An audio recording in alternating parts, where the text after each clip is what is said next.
you have not been paid, you are still waiting for government budgeting issues, you will stop working.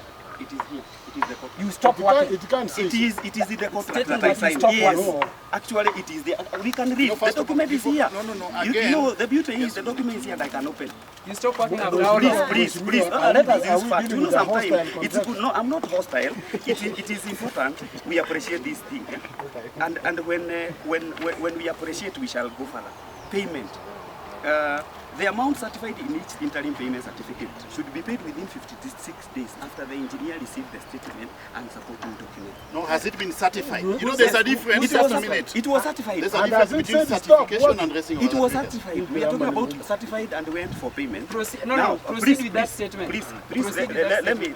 It's good because we have the document here. We appreciate why we are where we are.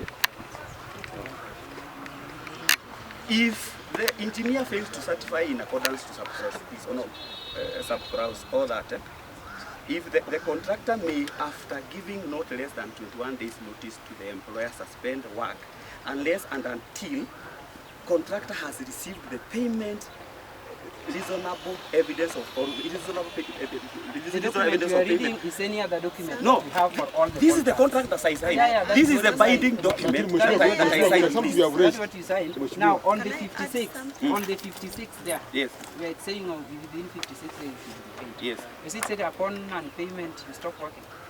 Yes. In this your contract, is there somewhere stating that you are given this contract based on your capacity to perform this work? Yes. Is it there? Yes.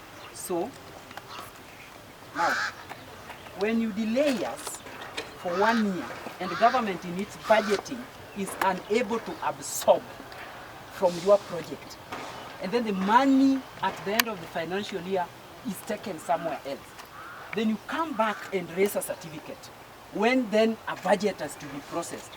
And then you say, because you have raised a certificate, you can now sit and rest and leave us to carry the burden. Let me ask. Let me ask a simple question. Not one. Let me ask a simple question. The certificates you have raised are based on attainment of 2 milestones, or one. Yes. This is the main development. Yeah. Okay. And that's the cable.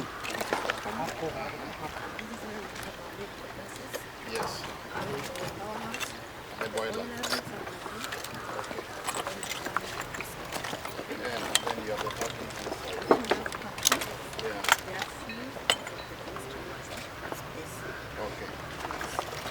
I'm more concerned about the progress. That's what I want us, you guys to update us on. Yeah?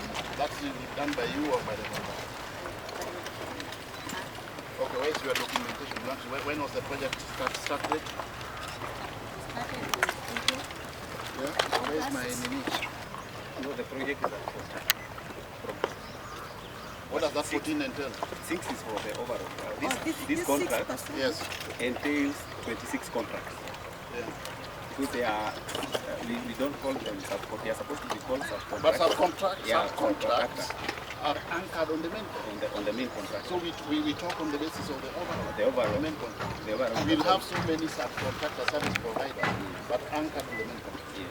Yeah. So the main contract 6%. Yeah. the overall. Yeah, the overall. Yeah.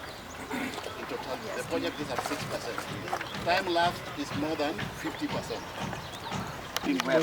Because this contract, this is not the allow me please, this contract has to what percentage are you of the overall anything not withstand? Anything not withstand? You see, for me to give that answer the question first. Please, allow me to speak. Okay, allow me speak, please. If I have to base that, I have to calculate all other contractors what they have been paid for me to take that contract. Because this contract has 26 contractors. For me, I'm speaking as King. My contract is 900 against 4 billion. But you see, 900 million against 4 billion. That is the truth of the matter. You are going to the others. You are going to